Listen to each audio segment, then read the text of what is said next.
Hi, I'm Steve Reynolds, and welcome to another RT20 podcast. This being the second part of my interview with Pete Donnelly of the Figs, who's also spent time in NRBQ. He's played with Soul Asylum, and he's got a brand new solo record called When You Come Home. We cover all of this and a lot more in this podcast. So here is the second part of my conversation with Pete. Before we get to the Figs, though, are you on the new Soul Asylum record that they've been working on for a while? Have you play on that? Actually, just one song. Okay. And I play some guitar, some melodica, Okay. some Rhodes, and some tambourine. So you play everything except what you normally in the band. Yeah. Yeah, I mean, Tommy's playing bass on the record, and they had it all pretty much covered. But as I connected with Dave, my wife Charlotte was on business in New Orleans, and that's where Dave lives sometimes. Right. So I called him. This was before anything was set in stone about me playing with those guys. I just called him. I said, hey, man, I'm going to be in New Orleans. Do you want to hang out? And he was like, yeah, definitely. So I went down there, and I called him. And he's like, well, we're in the studio. Why don't you come over? And it was just Dave and an engineer and me. And I walked in. He goes, hey, you're playing keyboards. And I'm not one to argue, so yeah. I was like, "Are you sure?" And then he was like, "How about melodica?" And I'm like, "I've never played a hooter in my life." I was like, "I don't and it's kind of featured on the song. Yeah, and it's really cool, So, and then we connected, and most of playing in bands is personality, and if you can get along with someone, I mean, obviously you have to have the skills to hold it up and play the stuff, but that was a start, hanging out with Dave then, and then he called me and said, hey, so do you want to do this? Do you want to come play with us, while Tommy's out? And I was like, okay, of course, man. So I, went out to Minneapolis and rehearsed with those guys for a couple days, and Michael Bland gave me the he gave me the heads up. Yo, what are you playing? It goes like this, dude. And, Michael Bland is a monster, and he knows every bass line note for note. Yeah. So, on one hand, it was a little intimidating, but on the other hand, it was great to have someone who knew it that well to, help me out. Yeah. Get me in. And then, we were in the studio one day in Minneapolis on a day off or something, and I was in the studio, and we were recording something, and I just had a guitar in my hand, and so I just threw some power chords on the same song. It's all in the same song, too. So there I go. I'm playing guitar with Soul Asylum. You know what? There you go. There's something else to add to the resume. Yeah.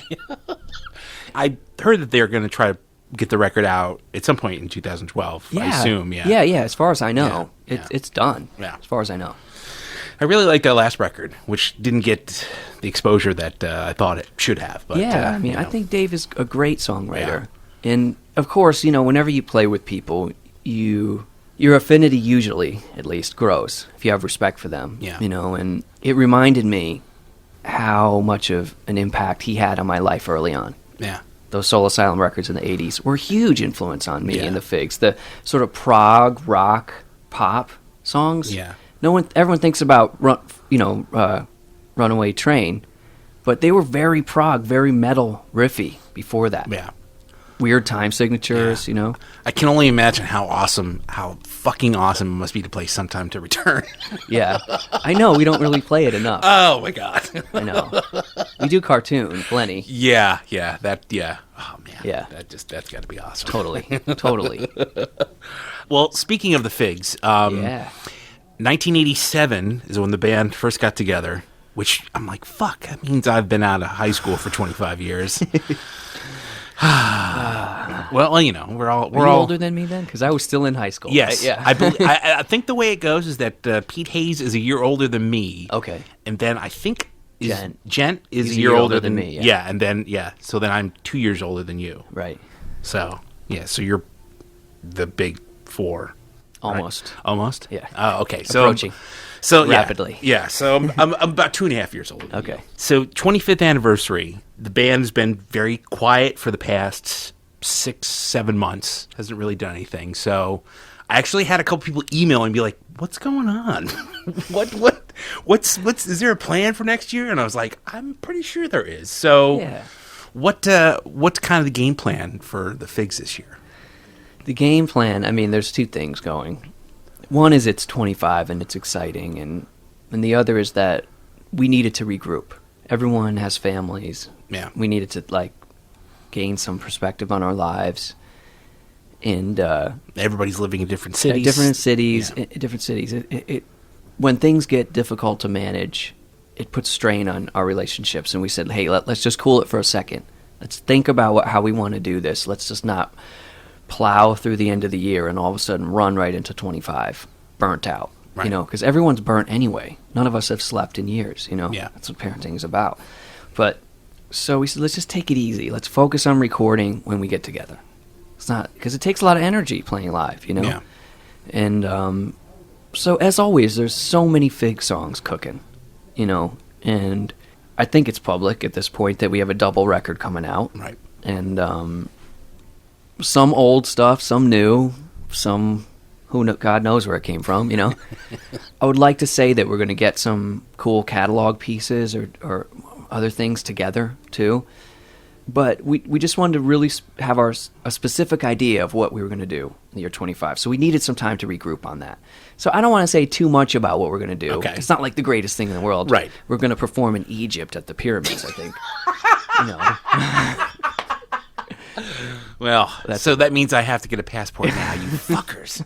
Damn it. Let me add that must-get passport to my, oh, man. Don't worry. Yeah, we're only playing in Tijuana. All right. I've been to Tijuana. That's not that bad. Well, I mean, you talk about regrouping. I mean, I've always been amazed that you guys have stuck together. Like, because people to be, like, I only have, like, 1-2 people that I'm still friends with from 1987. You know, like what keeps you guys going through thick and thin and disputes and not disputes? And I mean, what keeps you guys going? Well, it works. You know, when we play together, it works. Yeah. And you know, obviously, there's a real strong love for each other. You know, hate to. But Yeah. Well, it's yeah. Every band has that. Yeah, but well, I think we're particularly close, and we sort of worked it out. We got into a great groove for a while after 15 years of growing up, and then sort of seeing what really matters. And friendships, in some ways, matter a lot more than the band. So that made it easy for the band to stick together. Yeah. Because you care about each other. You know, everybody's selfish in their own way. I'm the worst at that, you know, but it's like there's nothing in my life that equals playing with those guys. Because there's so much there that it's like we've never thought, well, why shouldn't we do it? You know, there's plenty of reasons not to do it, but none of them are good enough. Right. You know? But I mean, let's not try to be ridiculous and think that, you know, the Figs are going to have a breakout of some kind, or, you know, let's just think specifically about what's best for the band, and it's playing, making music, and reaching the people that love the band. Right. And, you know, let's focus on that. And also Guy Lyons.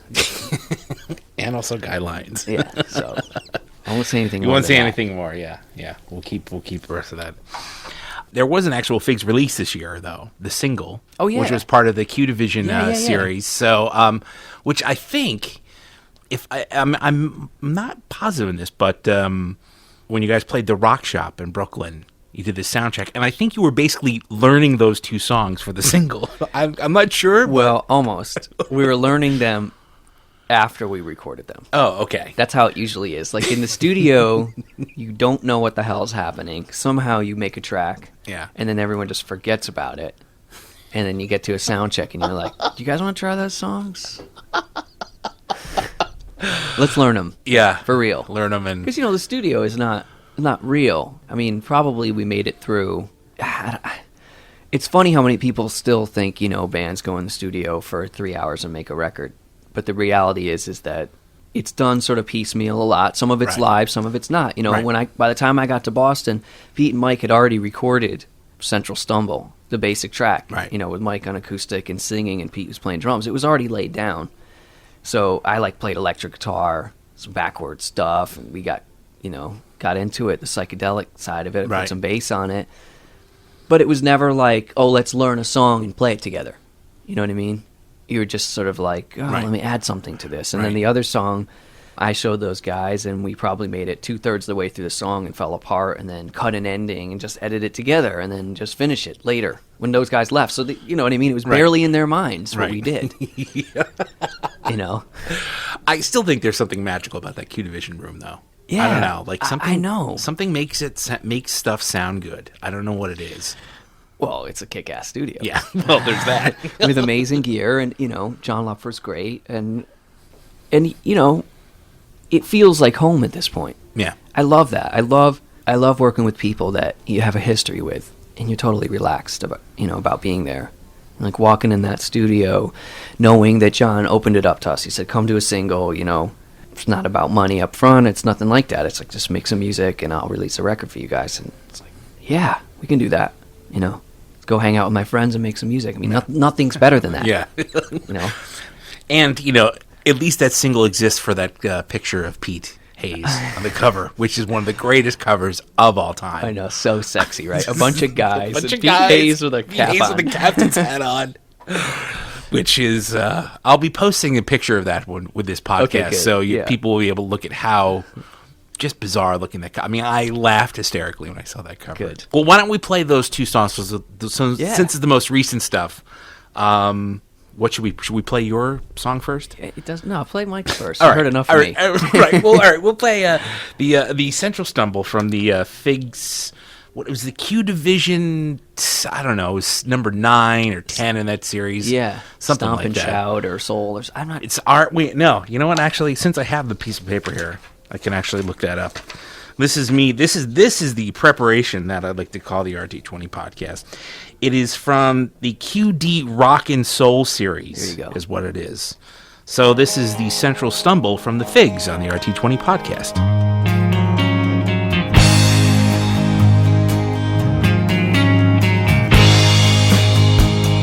Jimmy Sweat looks 5 days dead, like rods to a decomposed in his bed.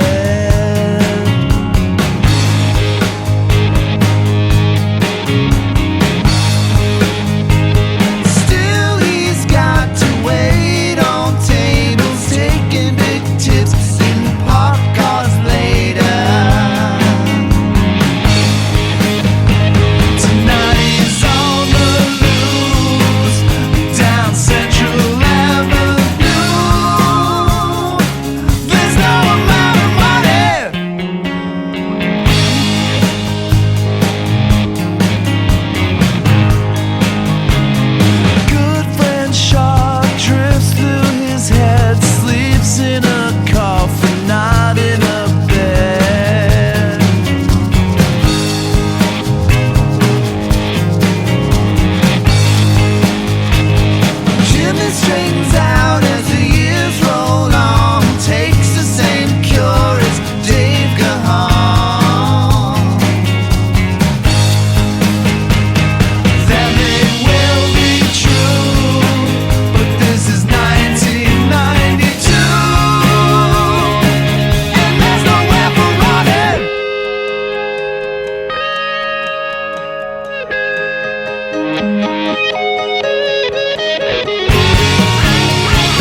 breakfast and your dad left town.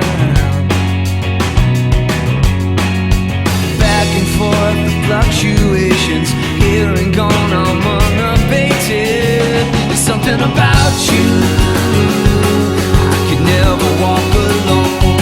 Even without you, I've had to carry on. I've never been out to rule the world at all. Yes, I'm about to see you, all the world will fall.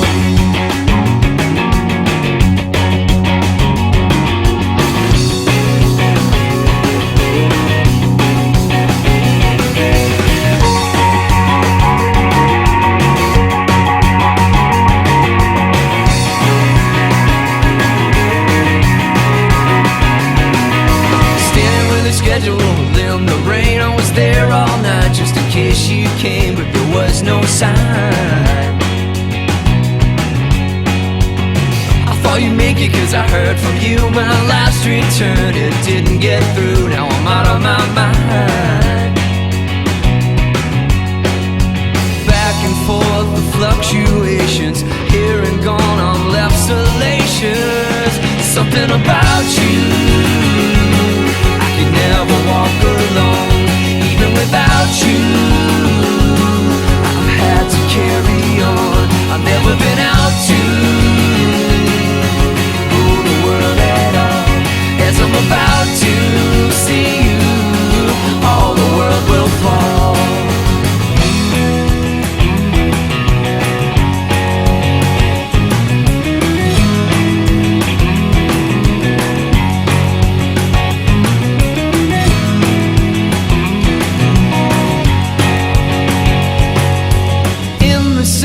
Desperate hours, my willpower nearly gone. Out in the dawn, all the chatter doesn't matter. I'll walk on. I'll walk on.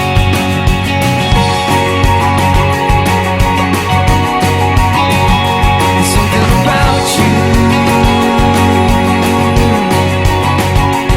even without you,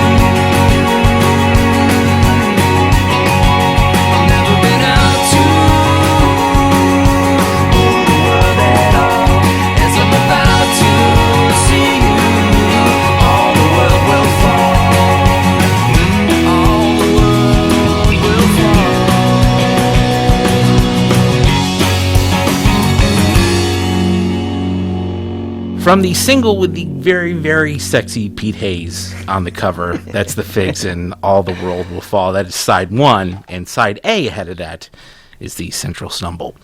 I'm here with Pete Donnelly, and when I started doing these RT20 podcasts 2.5 years ago, started doing them to get people to talk about their 5 records that changed their life. 5? Yeah, well, because, just try to limit it to, so it doesn't take it's not a 14-hour podcast. Yeah. So I kind of sprung it on Pete today. So we'll see if this ends up being 5 and if it actually makes any sense. Yeah. So, if this may be the part where you want to just fast forward a little bit and we might still be talking. And yeah. So I don't know. Can you come up with 5 off of the top of your head? Well, sure. I know. I mean, I could think. Let me think here. I mean, I remember when I got my turntable. Mm-hmm. So I ran down to the record store. And what did I buy? I don't know. Steely Dan's Greatest Hits. Ah, it's a double album. It's a double album. So you got your money's worth. I did, and the song "Do It Again." Yeah, killed me forever. It's still one of my favorite songs of all time. I just love it. And I mean, reeling in the years, of course. Yeah, really obvious, strong Steely Dan stuff. And the next record I bought was Meaty Beaty, Big and Bouncy, which yeah. was just another collection. Right. My record collector friends, scoff at me for these two, but come on, I was 13 years old. That's okay. But so both of those were huge.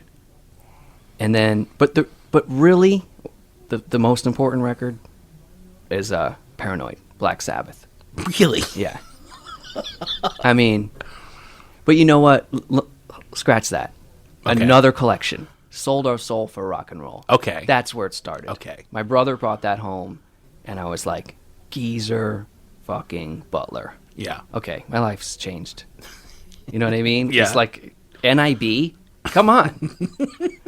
that it's like, yeah, I mean, I was into Maiden and some of that stuff as a kid, and I still like that, but Sabbath is like truly great. Yeah. Great bass playing, great feel, great music all around.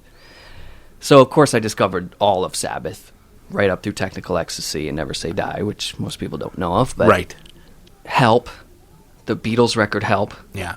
That to me is just like the absolute Beatles song and record. I mean, I love all of Beatles. Like, it's so obvious. Beatles, blah, Right. blah, blah. But to me, that's like vulnerable, strong, and pop. It's everything I love about music. And best performance, great swing, great bounce, but serious. As I got older, what did I get into? I mean, then, oh God. It really was NRBQ. I mean, Mike Gent turned me on. Oh, He's that's like, okay. Yeah, What album was it? I'm trying to think where we started. It probably was Yankee Stadium, and I know it's such an obvious record, but it is so strong. It's the gateway record for NRBQ. Yeah. I mean, that's the first record I ever heard from them. Exactly. In college. Yeah. So, I mean, it is the gateway record for anybody. I know, and when it starts, I was dumbfounded. And there's many a girl I tried to play that music for, and a few of them were cool enough to get it, but the ones that did, it's like, thank God, this chick's awesome. Yeah. Yeah, I was gonna say, not a huge amount of chicks into it. I know, but they're beautiful and sweet. Yeah. It's like, what's wrong with this world? I mean, you go to Japan, and the women are like more intense than any record collectors Yeah. They're Yes. like- Yeah. And all the people I'm hanging around with the one time we went to Japan are women, and they all know more about music than I do. Like, oh man, this is great. This is such a different world. So how many records is that? So that's 5. No way. That's 5, yes. That's Okay, 5. well. So if we have Steely Dan Greatest Hits, The Who, Meaty Beaty Big and Bouncy, Black Sabbath, We Sold Our Soul for Rock and Roll, The Beatles Help, and NRBQ at Yankee Stadium. Yeah, I mean, God, that's just a scratch on the surface, man. But that's Crazy. pretty good for Yeah. off the top of your head. I mean, Yeah. a couple of people I know spent multiple hours figuring out like the 5 and came in with a whole thing that we talked for ages. I'm really bad at the desert island stuff because people are like, well, what's your favorite band? And I'm like, I don't know. I came up with a stock answer for like, well, what's your favorite or your influence? I'm like, Beatles, Beach Boys, AC/DC, Black Sabbath, and then Monk, Duke Ellington. Right. It's like that was like the mature step Right. in me. I was like, holy shit, Thelonious Monk is more badass than anybody. Changed my life, you know. All right, so I think what we're going to do is we're going to play a song from all 5 of these back to back to back. And then we're going to come back and we'll wrap things up with a little more. Can we discuss the playlist here? Oh, well, yeah. All right, so here's what we do. Well, Steely Dan. What song first? Well, do it again, All right. So we'll start with Do It Again. I'll play all 5 of them in a row. Do you know who plays that like sitar guitar solo? Because I don't. Isn't it what's his face? Larry. No. Isn't it Walter Becker? Wasn't Jeff Baxter Oh, Skunk Baxter it could in be. in the band at that point? We need to. Because he left and then went to the Doobie Brothers. Right. Yeah. Because it was weird. And then Michael McDonald was in Steely Yep. Dan, then eventually went to the Doobie Brothers. Right. Yeah, So the Doobie Brothers stole a lot from Yeah, that they band. stole a lot from Steely Dan. All right, so Steely Dan's Greatest Hits, which is the record that I listened to the most in high school when I was doing homework. I listened to that repeatedly. Wow. So we have a connection there. This is Do It Again on the RT20 podcast.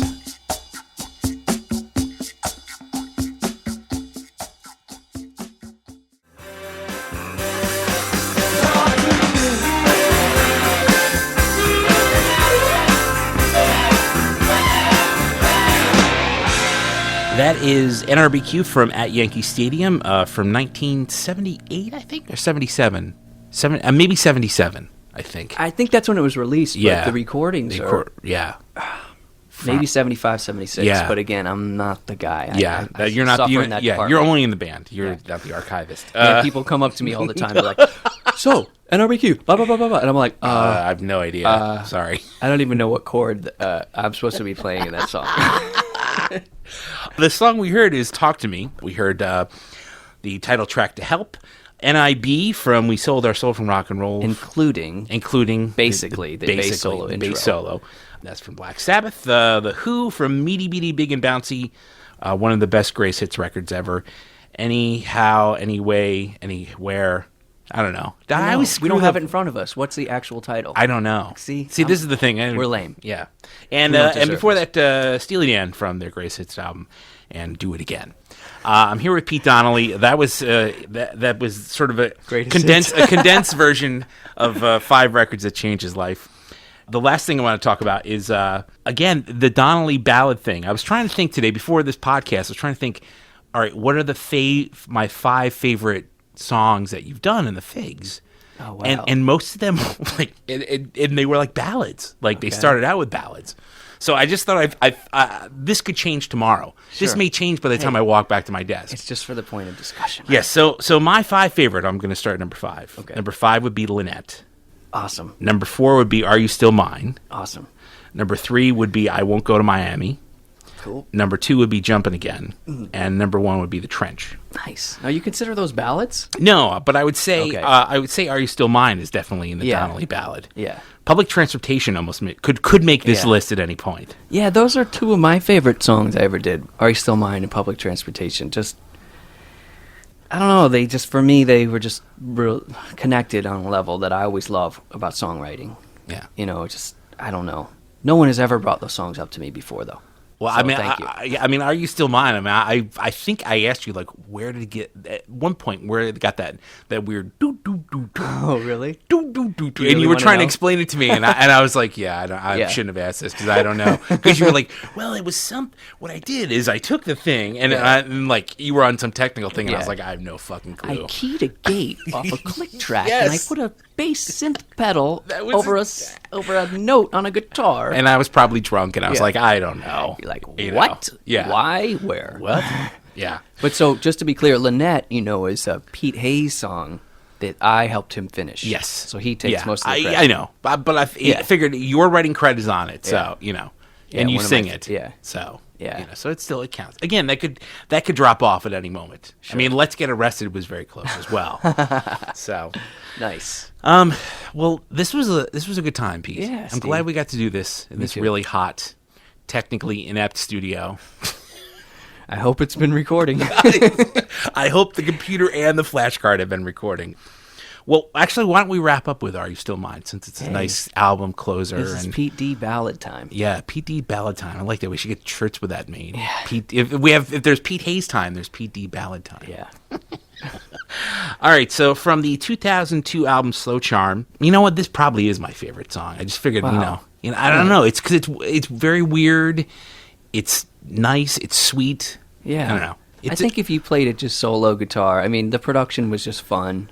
Yeah. Not really sure why I chose to do that. It sounds unlike any other Fig song, too. That's probably another reason why I like it. Yeah. All right, this is Are You Still Mine, wrapping up this edition of the RT20 podcast. Right on. Thanks, Steve. Thank you, Pete.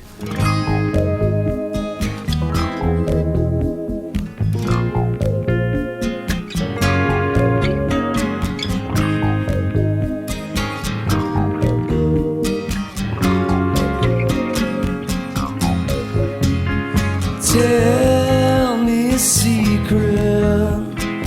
Don't be teasing me now. I need you like you don't know how.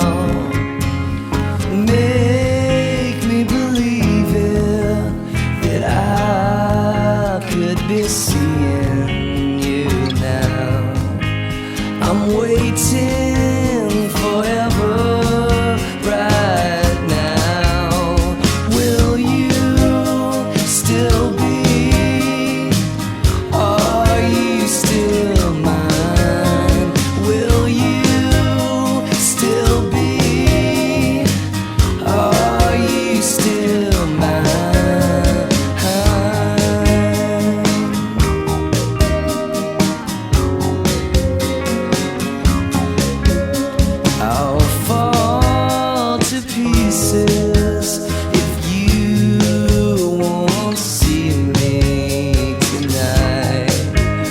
forgive me.